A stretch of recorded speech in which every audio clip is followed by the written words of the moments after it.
Coming up on the launch. Some of the biggest brands that, the trade would say to us, you're out there competing with, I saw it slightly differently. You've got all the people that might want to drive a Rolls Royce, and then you've got some people that can't afford to drive a Rolls Royce. You do, as a business founder, carry quite a high level of responsibility for people's livelihoods. Yeah.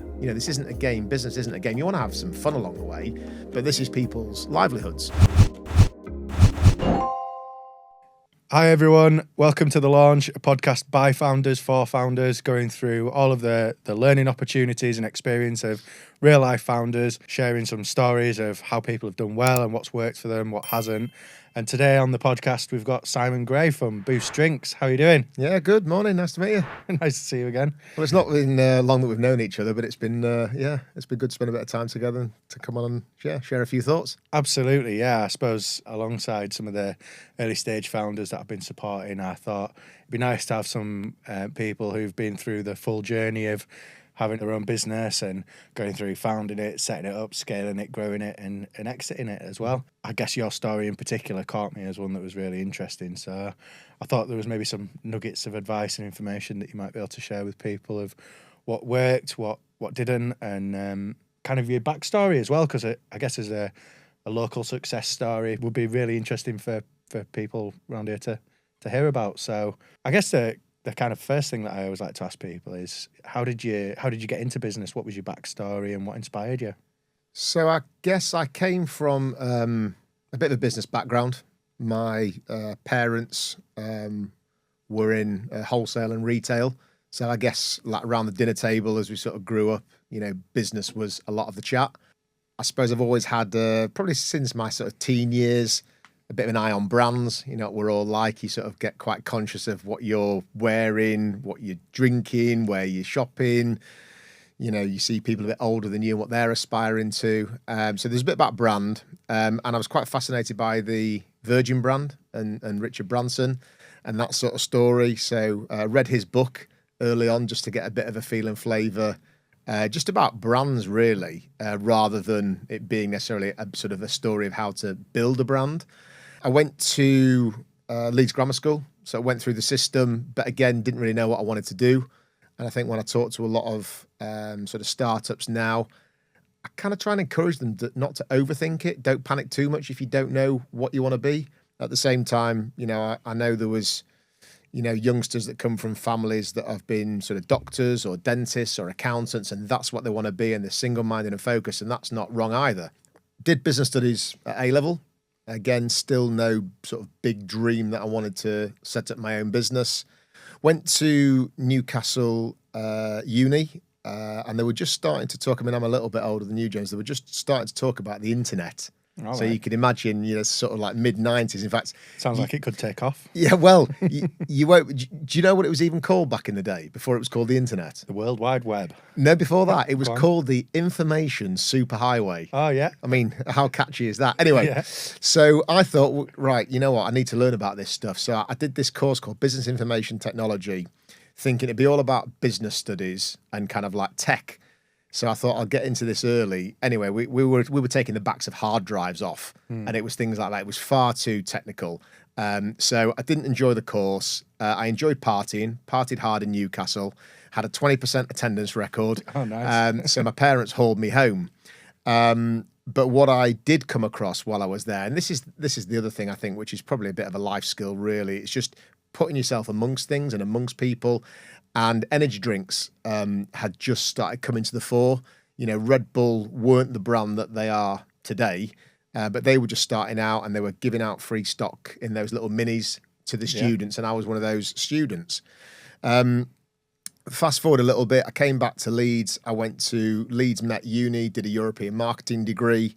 And again, I suppose a bit unlike when you maybe do law or medicine, there's a bit of a career path that you would then go on. Business studies and marketing and things like that isn't necessarily as linear as that. So again, still no particular idea of what I wanted to do. Ended up getting a summer job working for a food and drink wholesaler in Leeds. Great educational experience. I was learning about some of the basics of business now. whether that be, I mean, literally loading boxes on and off wagons, right through to like best before dates and barcoding and how supply chain starts to work. I then was about to go traveling, and these guys said to me, "Look, do you want a job?" Basically, so I started working for them full time, and I think I was maybe a fairly natural sort of learner, and it was only a small business, but I was sort of fast tracking, what I was being asked to do. Better attendance rate as well. Say again? Better attendance rate. Yeah, I was way above 20% when it came to that. And these guys offered me a job, and I became, to some degree, a bit like a little general manager, which was amazing because, I was seeing all areas of business. And I think, I've always had this saying that, you can't be what you can't see. And once I'd started to say, oh, right, okay, so this is how kind of business works end to end. So it was a great educational experience. What I also learned from them quite quickly is they're a really nice business, really nice guys, and they took their eye a little bit off the ball and started to diversify, I think, a little bit too quickly in hindsight, into sort of non-food products. Anyway, cut long story short, that business went under. So it was amazing for me to see quite quickly, keep your overheads tight, keep your focus on, what you're good at, and sort of try and build it from there. I then ended up deciding to set up my own food wholesale business, doing something very similar, and I started buying some stock from a big manufacturer. And this is where if there is a sort of light bulb moment. I saw a food and drink manufacturer. I saw energy drinks sort of developing. I was shopping in the supermarkets, and I started to see like own label energy drinks being sold within the supermarkets. And I thought, you know what, maybe there's something in this. So I approached this manufacturer, and I said to them, look, if I trademark this brand, will you manufacture this for me? And this is the other bit, I guess, within early stage startups, you do need a bit of luck. You do need people that either like you, believe in you, take pity on you, all of the above. Not really quite sure, but we all need that. Just digressing 1 second on the brand side of it. So I decided we were going to create this brand called Blast. So we'd been working on the artwork, did everything, and literally 24 hours before we were about to launch, I think I was probably engaged at the time, but had no kids. I don't think I was married yet, and I was sat around the table with my fiance, and she said to me, "Why don't we call it Boost? Doesn't that sound so much better than Blast?" And I thought to myself, well, yeah, fair play. I absolutely think it does. And, again, this is what they say, sort of, behind every story, there are people, there are things that happen for a reason. So going back to the manufacturer, I said, look, would you manufacture this brand called Boost for me? We had a bit of an off-the-shelf recipe that we were working with from them. And that is how the brand was born. And I guess over the next 20 years, it's been very much about... once the rock is rolling, and this is again, for startups, I think it's important that, don't overthink your idea. If you believe in something, if you've got a feeling in your gut, if you've got people that you're starting to show it to that like the idea of it, crack on, try and do something with it. At the end of the day, if it doesn't work, or it needs polishing or it needs, evolving, that will happen. I look at some of our sort of first artwork and designs, I could cringe. You're thinking, how the hell did you get that looking product on shelf? But in its day, it was obviously sort of doing the job. So that's how the brand was born. And one of our kind of USPs, I think that's probably the best thing to call it, is that actually we weren't trading with the supermarkets. So sports and energy drinks were very much bought on the move. So we've built the brand within sort of convenience retail market. We started off in the original kind of Red Bull high caffeine stimulation energy, we call it. We then evolved into sports drinks like Lucozade Sport. There's been other brand extensions because I guess I started to have a bit of a vision that I wanted this to be a broader functional drinks brand. So we've had things that haven't worked, and again, sometimes you got to sort of realize that not everything is going to work, and then you want to diversify risk where you can. So things like smoothies we've tried on the back of Innocent, but that didn't work for reasons we might come back to. We've gone into protein shakes, which again, we had a limited success with, sometimes where I think we're a little bit ahead of our time and we're probably ahead of the protein market. Iced coffee we've moved into more recently. And it's been very much about scaling up. We've never been the manufacturer of the drinks. We've never had our own warehouse. We've never had our own delivery vehicles. So we are quite a sort of virtual business model. We're a kind of sales and marketing machine, really. And basically, we scaled the business up over 20 years to about 70 million. And then when we were coming out the back end of COVID, we had a couple of interested parties that wanted to talk to us about potentially exiting. And that came to a successful conclusion December 2022 when I sold the brand to a company called AG Barr, who are the founders and makers of Irn-Bru and Rubicon. Dandelion and Burdock as well. That was D&B, wasn't it? That was D&B. I don't think that's theirs. No. And we may talk a little bit more, but that's basically sort of been the last chapter in sort of where we've got to. Yeah. Okay. Very good.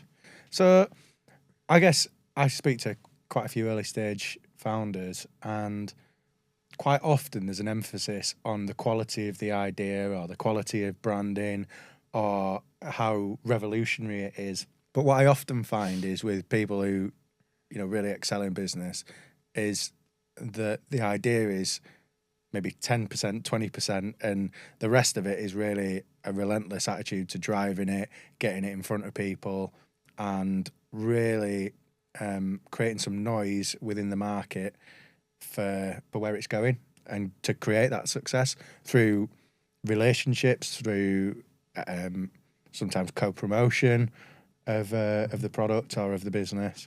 Tell us about the first few early years of how you managed to get the brand recognised and how you did that. Yeah, so there's a few things in there you touched on. And I think the first thing is you have to have belief in what you're doing. And I guess as the energy drinks drinker, I recognised what was out there. And first of all, you've got to have, a quality proposition in terms of, for us, it was about taste. Anybody can try anything once, but to get them to come back, it's got to taste good. Our sort of reason for being was a value for money alternative. So then you've got to have, something that you hope resonates with the shopper.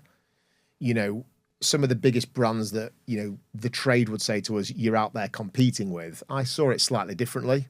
You've got all the people that might want to drive a Rolls Royce, then you've got some people that can't afford to drive a Rolls Royce. So we were going very much for the, value for money end of the market. So there was a point of difference on the back of a marketplace that was growing. To your point as well, I don't think you have to be first to market. You don't have to have the most innovative idea. I mean, clearly there's products and brands that we see out there now that were first, and they've taken a lot of the big risks. They're doing a lot of the big education, and hats off, for those that make it a success. You get some real innovative ideas that don't also know how to cut through. Yeah. And this, to your point, I think is where the people play, is arguably, the most massive thing. Yeah. Business is very much about, how people engage with people. So it sometimes it's a matter of just having the tenacity. It's about having the sort of self-belief. It's the door knocking, or to some degree, it's reaching out to people who can bring you leverage. Yeah. Now, I said we didn't have like any vans or we didn't make any drinks. We didn't have any salespeople either. And I'm not a salesperson. So I got introduced, and again, this is where networking comes in. And we call it networking. Now, I didn't realize at the time, somebody just introduced me to so-and-so in the pub, or somebody had introduced me to so-and-so. And then a bit like how sort of we've met, and here we are now sort of on a podcast. Somebody introduced me to this sales agent, and they said, oh yeah, well, we're selling confectionery into some of these big discount retailers. We could sell that for you and you could give us a commission. And that's how it started. So, you put it into other people's hands. They're the front end of your business. It's very different now. I mean, you can build brands, overnight on TikTok, and whether it's your audience or you gain leverage or a bit of luck with, somebody, of higher status or higher levels of following, and you can build it a lot quicker. We had to get product on shelf, in the early days. And then again, this is whereby, I suppose, as the business is evolving, as a startup, you're frantically trying to do most jobs, and you're really not a specialist in any of them. But this is where you sort of lean back into your experiences of when I worked for this other food business, and I'd learn about a bit about finance, a bit about marketing, a bit about sales. I didn't really know anything about leadership. That's the thing. And so I guess the first few years, I still wasn't really, daft as that might seem now, thinking about building a brand. It was a bit of a lifestyle kind of thing. Yeah. You know, as I said, I was had no kids at that stage. I was thinking about getting married. I was thinking about what car I was going to be driving. I was thinking about my flat. That was kind of like all it was. Bit of a lifestyle business. Yeah, very much so. But this is where I suppose the sort of the clever bit is that, you know, once you can see the rocks rolling, then I think it's a question of, well, how ambitious do you want to be? How much risk do you want to take? And again, there's no sort of rights or wrongs with this. Some people sort of, you know, ballsier and braver than other people. Some people want to take the lead and some people want to follow. Yeah. I guess I decided that, okay, I think we're onto something now. And I wanted to keep building it. Again, didn't really think about an exit plan. That was, you know, something that you sort of read in books. I mean, again, now with podcasts and literature and mentoring and things that are out there, you know, lots of startup founders. And I think it's amazing the sort of the operating space now. You know, they're coming in with much more sort of polished thoughts, even if it's not a polished product, polished thoughts about investment, about business plans, about potentially exit plans. Whereas for me, I was probably just naive and just wanted to get out there and do something and hope a few people would buy it. Yeah. And maybe 3, 4, 5 years down the line, then people are starting to say, oh, they were calling it your brand. You know, I was just thinking about it as a sort of a lifestyle product. Yeah. So yeah, I think between having the tenacity yourself and having the confidence to reach out to people and then start to find people that believe in you. And then I guess the other thing I've learned along the way is that kind of the people that get you maybe to stage 1 might not be the people that get you to stage 2 or 3, both internal resource and maybe external suppliers and partners as well. Yeah. So yeah, I don't think it can be understated, the sort of the play of how important the people are. Yeah, absolutely. I think in reality, most businesses are scaled off the back of a company is basically a term for a group of people. And so how can you mobilize and lead a group of people towards helping you with your journey and your direction? And I think what you've managed to do there, by the sounds of it, is you've, rather than going and trying to sell direct to the consumer, you've tried to build partnerships with other businesses. You've kind of gone B2B2C, and you've then motivated those people through commission to sell your product and to help you to have a bit more of a volume of voice. Yeah, very much so. And again, I sort of lean back on that experience I said at the start, where the business I'd worked for went bust quite quickly. So I was conscious that, you know, most people think sort of business owners and entrepreneurs are big risk takers. And yes, there's a level of confidence and bravery that you have to have, but I'm relatively a safe sailor, I think. And once something's building, I'm sort of not necessarily willing to sort of put everything on red.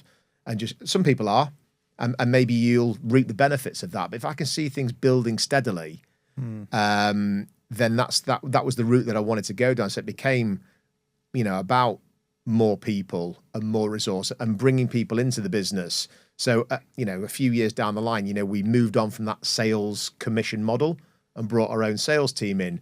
We had 1 or 2 sort of financial advisors that were third parties. We then started to build a finance department. We've always had marketing agencies, but then we started to bring in marketing resource. It was only about 10 to 12 years maybe down the line that we actually brought any HR resource in. Probably should have done that maybe earlier. There's probably a lesson in that as well, because the bit that I probably never really understood was probably more on the leadership side of it. You know, I think there's a bit where leadership, I think some of it is in your DNA. You know, it's like, you know, when you're at school amongst your mates, do you take the lead when they say, oh, can you put a group together? Yeah. Or do you want to be captain of the football team? And, you know, the leaders tend to step forward. So there's a little bit that's inbuilt. But when you get into sort of the business world, you know, I was born into the business as the managing director. So, you know, there's an expectation as you keep growing that you're sort of like the finished article as the MD, and like far from it, you know. You know, you make a lot of mistakes, you know, along the way. And some people you've brought in, or we brought in, and this is the other thing I'd say about people, is that I would always make a stretch on the quality of the people that you can afford. That'd be where I would sort of invest, because, you know, people with the knowledge, people with the relationships, they're the ones that you can sort of really gain value from. You can, you know, get real life lessons from. At the same time, I think there's a bit that I was also starting to learn, which is around culture, which again, I suppose I've always tried to do certain things that are aligned to my DNA, my values. And when I brought a few people into the business who were technically very, very capable and come from some really big organizations, but they weren't necessarily doing things how I wanted. They were doing what I wanted or what we needed. But there was a bit about sort of style and fit that was sort of starting to jar a little bit as well. Yeah. And that doesn't make anybody right or wrong. We're just different and we're a bit misaligned on how we want to go about things. Yeah. So it was probably about 2015, I was really starting to sort of focus on how we want to do business. Where we were doing it, we were getting relatively successful, but I wanted us to be, we spend a lot of time at work and a lot of time with people. And I want to be getting people that can really gel and can really go on a journey together and can really look out for each other and can really develop each other, because that's where I think the real energy comes from. Yeah. When it doesn't feel like work, it's a lot easier as well. Yeah, absolutely. And I think part of success is, like you say, you spend a lot of time doing it. You have to feel like you're aligned. You have to feel like you're motivated. Yeah. You have to feel like everyone's on the same page. And, you get one or two people that, like you say, are not operating how they're the same as the others. And which reminds, I know we were talking a bit about books, before. There's a book that came off of it, but I actually joined a leadership group because, again, when you're the owner, and yes, you've got family that, you can potentially, call on their experiences and they'll have views, but they're quite emotionally attached to you. You can have people in your business that are very, very smart people. But I actually joined a leadership group where I could then sort of spend one day a month with other business owners, sort of shooting the breeze on whatever, not about drinks, but about people and how we do things, and ambition and how you scale and all those kinds of, and that was a massive learning curve. And we used to have, well, I'm still there now, but we still... was that Vistage, by the way? That's Vistage, yeah. Which we're a peer-to-peer group. We meet once a month. And there's three elements, I guess, really to it, just digressing slightly. One is a bit about spending one day a month with sort of 15 other kind of directors of different organizations. B, you get some one-to-one coaching from the chair. And again, I'd never really, well, I'd had a few sort of mentors along the way and they were guiding me around certain things in business. My coach is the one that's trying to help, as we see these days in coaching, develop me, challenge me, hold me accountable to things. Because again, when you're your own boss, you can sort of be a little bit sort of freestyle, and that doesn't necessarily develop you, and it certainly doesn't necessarily help your team. The number of people who've pulled the hair out over the years. God, for fuck's sake, we're allowed to swear on it. Yeah. So like, for fuck's sake, just give us some clarity, give us some certainty. Or you said you were going to do this, and now you do. So it was a real sort of development route for me. But the reason why I'm sort of mentioning it is because we were also really fortunate to get guest speakers coming in. And the one topic that really landed, it was like, again, sort of quite a pivotal sort of moment, was by the Chimp Paradox. Yeah. I think you may have heard, or most people have heard of it these days, because when I was growing up, emotional intelligence just wasn't something people were talking about. Yeah. And, like I said, I've come across people where, things are jarring, or why we're not working well together, or they're a little bit aggressive, or whatever it is. And I we actually had them present to us, and then I got everybody in the business the book. I left everybody a copy on the desks, and I said, even if you don't like reading, just read the first chapter, because then you start to realise why people do what they do.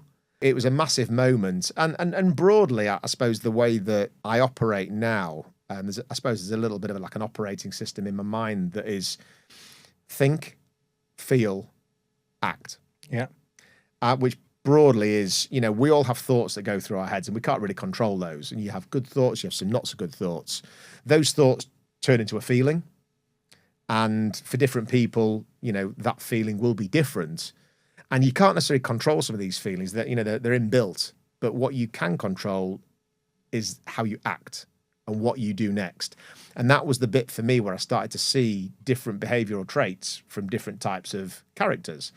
So yeah, massive sort of moment, massive learning. So if anybody hasn't sort of read the book or seen any of the podcasts, understanding the mind and why people do what they do, been huge. rewiring and reframing is just so powerful, because I guess, you know, we're all human at the end of the day. We're kind of basically animals, aren't we? And we're our own victims of ourselves in ways that we react or respond to situations if you don't have the right thought process that goes into it, and then you're attributing the right feelings towards it. And I guess most people don't get to the point where or a lot of people don't realise that they get to the point of you can actually rewire how you think about things and how you react and respond to situations. And I guess that was really powerful for me too, actually. It was. Yeah, and I suppose I've come across a lot of people, and, you know, I'm very sort of fortunate and grateful that I've had a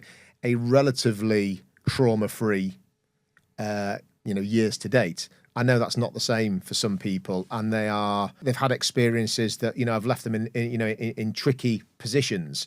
And when something happens, it can send off a trigger that, you know, it can relate to the past and some sort of trauma that so it's not just that easy in the moment where you can't just rewire lived experiences. But at the same time, I think I've also seen plenty of people where they have more of an open than a fixed kind of mindset, and kind of what's been in the past and what actually can you influence moving forward, what can you control, because you can't change the past, but you can change the future. And a lot of that just come from, I guess, your sort of state of mind. Absolutely. And not every day is going to be a sunshine day for people, so you've got to sort of pick your moments, and to some degree you've got to take baby steps, you've got to reach out to people. But this is where I think these days the world, you know, is getting to a more empathetic kind of place, which again, when I was younger, probably I didn't really properly appreciate. I think I've had a level of empathy, but now I think, again, asking people, you know, when they say, oh, if I ask them, oh, how you doing? Yeah, I'm fine. Yeah, I don't like the word fine. I'd like people to use another word than fine. What would you give it out of 10? Hey, yeah, exactly. In fact, it's funny, when we go to our Vistage leadership group, we have to check in, and we're not allowed, in the out of 10, how would you score yourself? We're not allowed a 7. No. 6s are quite different to 8s in terms of how you're feeling. Yeah. 7s are a bit sort of sitting on the fence. Bit vanilla. So you've got to sort of like just sort of scratch a little bit under the surface, ask a bit more of an open than a closed question that can just give a sort of yes, no answer. Yeah. And just checking in, I think, a little bit more, you know, on people. So yeah, all sorts of lessons. But I think the more that you can understand people and where they've come from, where they want to go to, how you can help, what works for them, what style of leadership would they like to see. The more that you can ask questions and actually listen and hear and process and recognize that everybody's different. Now, you can't keep, you know, your leadership style changing every day. You've got to be consistent in your own style. But when somebody walks into your office, or somebody just sits you down at home and says, and this is where I suppose even with your personal life as well, this is the bit where I suppose we're trying to, as a world, you know, coach more and coach our children rather than just telling them, you know, bringing them along for the journey. And again, that's not to knock how, you know, I've had a, you know, brilliant parenting, but there's just different styles these days. And again, you know, you don't know what you don't know, but once you do know it, I'd be saying to people, if you know that now, why wouldn't you do it differently? Exactly, yeah. No, and it strikes me that you're quite compassionate in the way that you manage and lead, and I think the world probably needs more of that servant leadership type of attitude to how can we provide better and how can we support but that. Again, I think that's been, you know, a learning curve. You know, I'll probably put my hand up and say I reckon when I was in my late teens, I was probably quite selfish. And maybe that's just what teenagers are, though I think it's a little bit possibly different these days. Now, I think I'm still selfish to a degree, but in a different way. Yeah. I do believe I have to get myself as fit and focused. So I do focus on myself. So from a well-being perspective, you know, I understand more about nutrition. I understand more about sleep. I understand more about sort of managing your time, because I think the better I can be as an individual, the better father, the better boss, the better husband, the better son, the better friend, you know, you can be. So still selfish, you know, to a degree that way. But yeah, recognizing that, I suppose I go back to the sort of the leadership beat, because I've not been sort of formally trained. I always thought sort of like just being a nice guy, just sort of giving people a bit of time was enough. But you also have to take some tough calls. But to your point, you know, I think you can be understanding and I think you can be compassionate. And I'm not sure who mentioned this word to me. There's a word called carefrontation. So not confrontation, but carefrontation. So it's learning to be a bit braver in terms of having a difficult conversation with somebody. But it's not about fist pumping on tables, and it's not about screaming at the top of your voice and beating your chest at people. It's just being honest that, look, there's a situation that's a bit tricky here. This is what I'm seeing. Can you tell me a bit more about that? Can I understand a bit more about that? Then when you understand, you still may have some tough calls to make. But kind of it's not I suppose leadership it's not a popularity contest. Yeah. And you're going to have to take some tough calls along the way. But I think you can do it in a style, you can do it with a bit of compassion and kindness that I guess probably just comes with a bit of maturity as well. Yeah, just understanding someone else's perspective and their view on a situation before you rush in and make any judgments.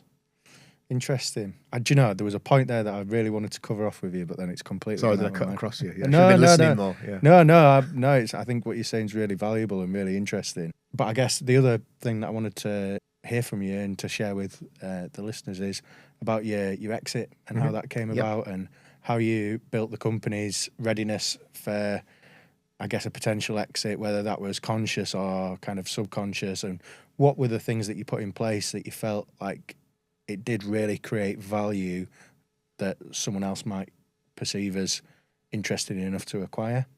Yeah, so there's probably, and again, it's always sort of easy looking in the rear mirror, so I'm kind of telling people what we went through sort of after the event. And again, I think there's more information out there now about how you can build and scale an exit and what you should be doing. I mean, there were certain building blocks, let's say, along the way that I would say are some of the most valuable. And again, let's put the brand front and foremost. You've got to have something that is going to be attractive to people.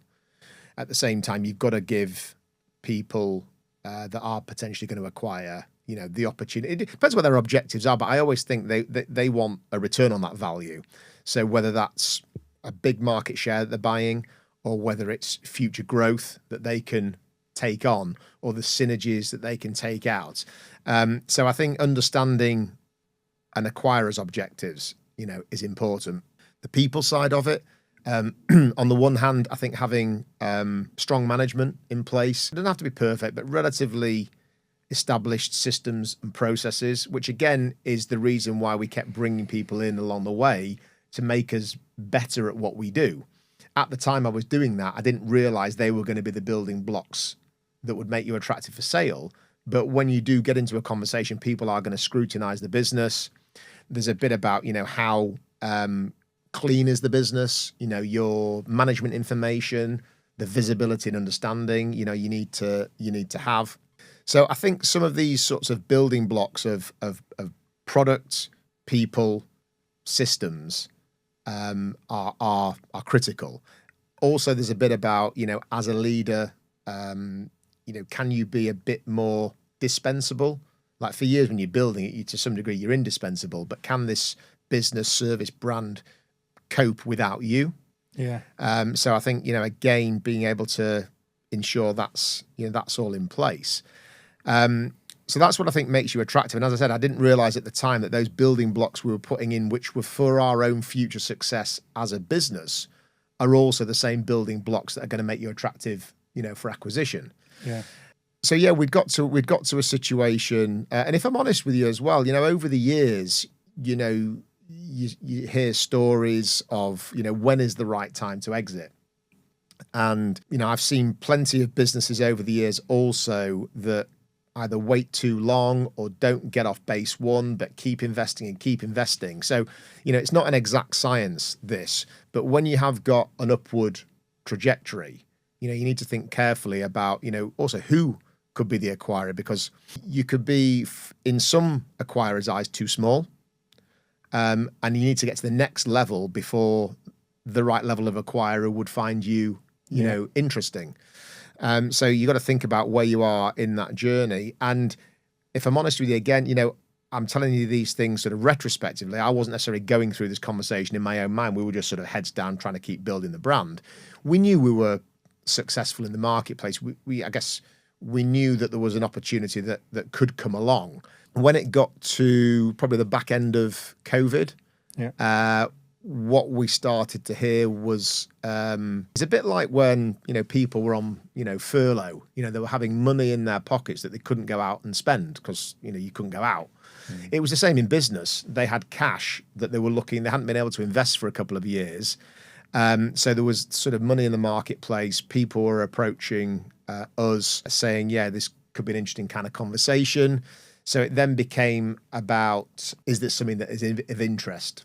I'd got to kind of in and around, 50. We'd had 20 great years. I've always thought that, no brand and business is totally bulletproof.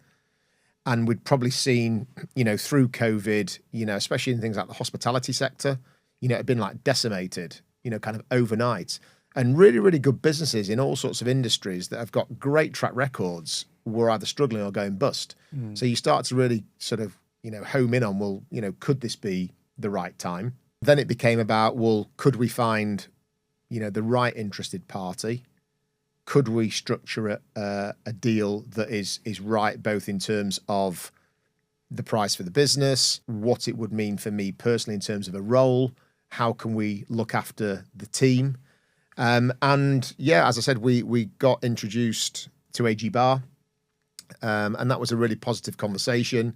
I mean, I've known their brands through the industry over the years, but they also really understand the UK wholesale market, which was important. They understood that there was a gap in their business portfolio for an established sports and energy drinks offering. I'd met a few of the people, but hadn't really met a lot of the sort of C-suite. Got on very, very well with them pretty quickly. And then, yeah, we got to a place where, it worked on a number of levels. It then got quite tricky. And the process itself, I don't know if there's any sort of interest that you want in the process, but that was a learning curve in itself. And it's very difficult when you're sort of carrying a conversation like this in your own mind. And my FD knew about this because of the due diligence process we were going through. But to not be able to talk about this kind of openly in the business is tough.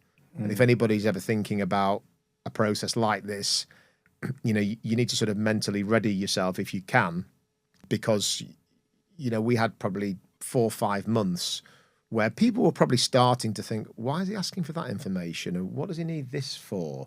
Especially maybe some people in the finance department, because it's not stuff that I'd readily be asking for.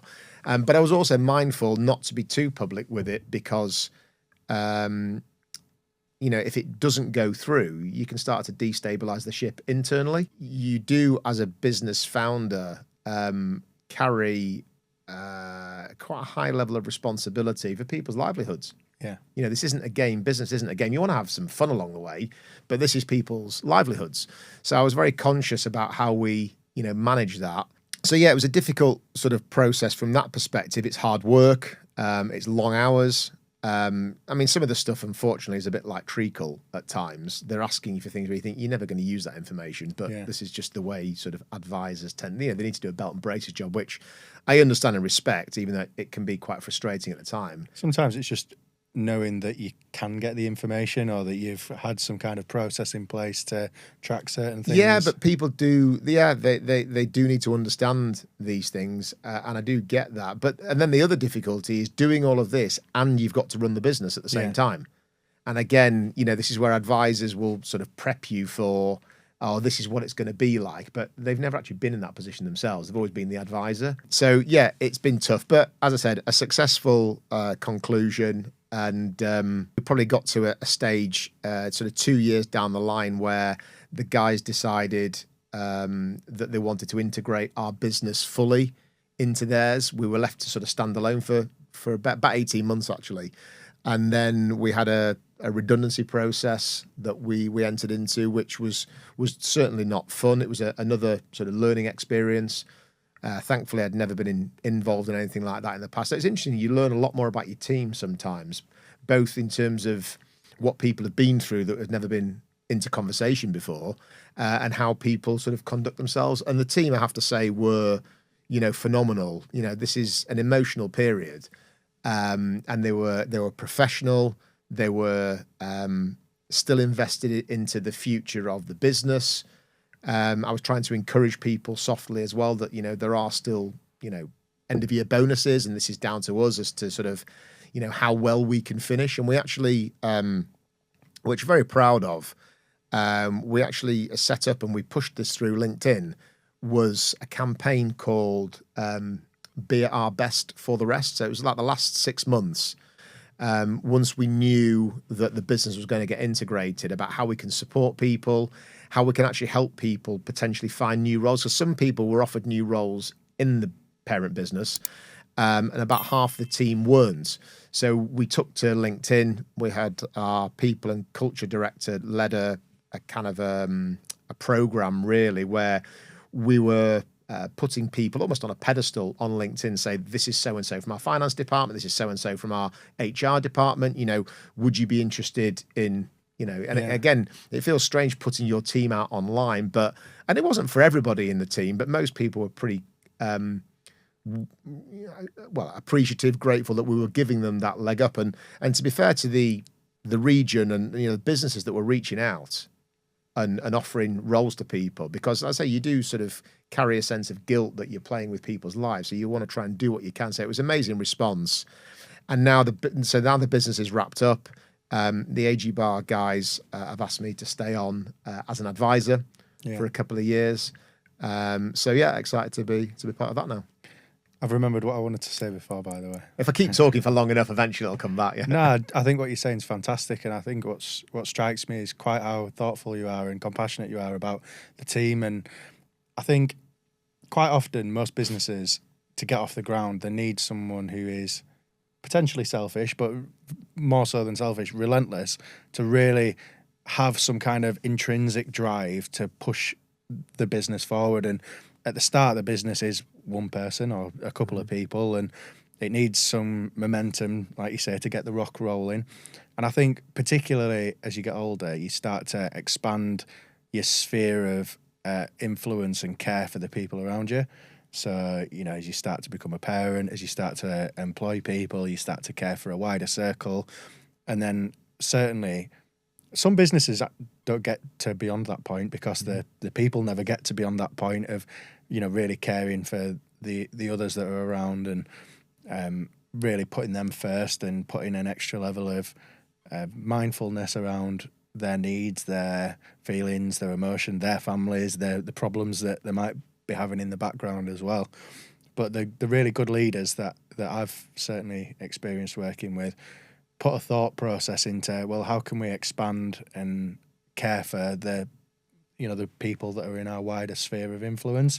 And as you get older, I think that kind of expands from yourself to your family to the people around you to even your community as well, and how you can have more of an impact on that. And I can really see how, as you've as the business has matured and as you've matured, how you've put more thought process into how you can make a positive impact into the people that you've got around you. And also, like you say, the people that have unfortunately left the business. And I guess no one, you never set out to create a business to employ loads of people to then have to make some of them redundant. But the fact that you've done it in a, as much of a compassionate way as possible, and that you've tried to help people to find other roles within the business, and then if you can't, to help them to support them with having roles outside of the business, I think is great.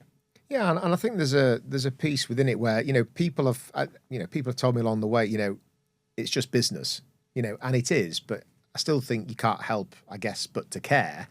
But there has to be, this balance. I mean, you talk about sort of like relentless working, we work people hard in a good way. I think, we're putting challenges out there. We're asking people to be ambitious. We're asking people to take big calls. We want to make some, some serious sort of traction within the marketplace. So it's not sort of like it's not a charity show that we're running here, but we can do it in a certain way. At the same time, I've also retrospectively recognized that, people have, in all businesses, come and go at their own will. So while I'm always thinking at the end, how can I look after people? People could have come and gone as they did, over the years, and they put themselves kind of first. So I don't think anybody begrudges the decisions that we took, and would they do the same if they were in kind of the roles were reversed? Absolutely not. Yeah, it certainly is a team game. We could never have got to where we've got to, and I think the best teams are teams. You know, when you've got individuals who I think want to be on a pedestal or think they're better than others or sort of ride roughshod over people, I think ultimately will kind of only get so far. Yeah. And again, you know, it's to some degree, it's a maturing piece. It's a learning from failures gone by about how you could have done it, you know, differently.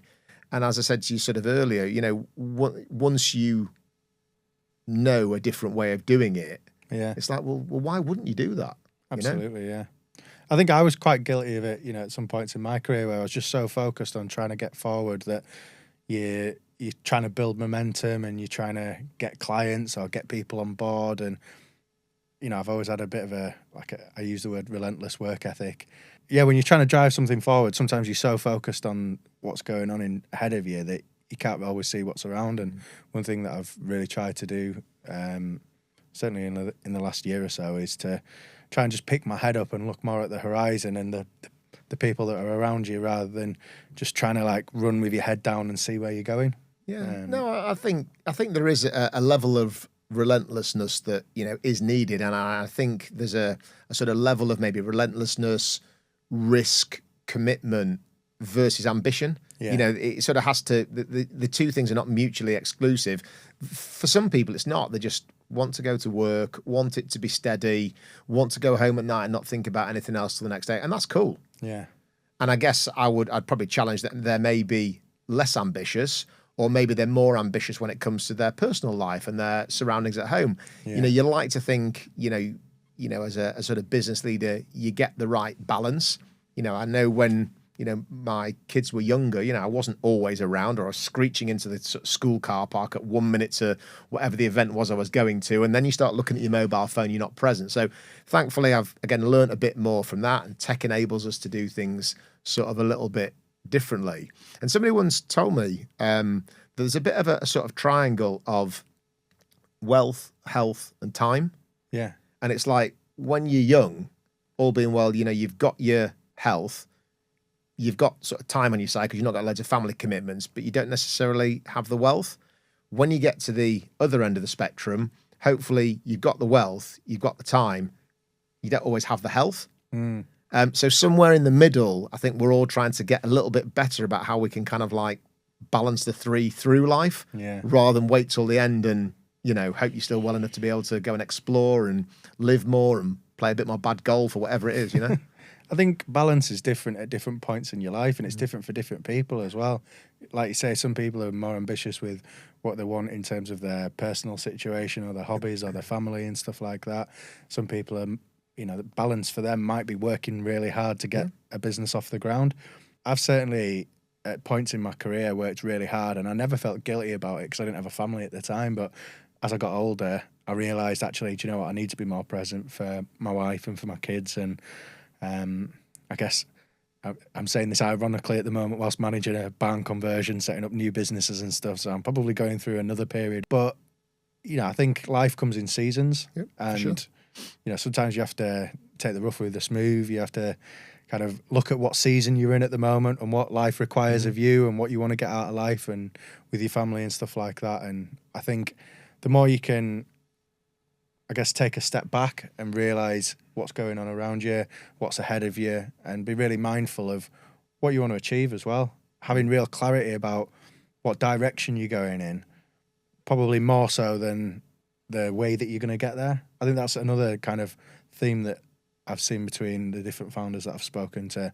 Really clear on the direction that they're moving in, really clear on where they want to go, but kind of a little bit more of a vague plan of how they're going to get there, and I guess that kind of develops along the way. Absolutely. I think, yeah, a plan is one thing, but like I say, there will be a level of vagueness, and there'll be market forces that will either speed things up or slow things down, and you have to, you know, move with that. There'll be personal situations, challenges, opportunities that come along into your life, and how you navigate that.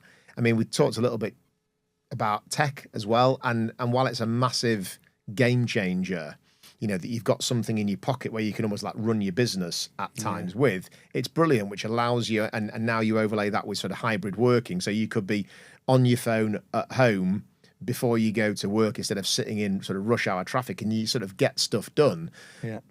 which is brilliant, and it's cost effective and everything else. But you've got to balance with the fact that actually it can end up being 24/7 as well now, which, you know, is something we're all sort of learning, you know, and our kids in particular sort of growing up in and around, and you overlay social media with all of that.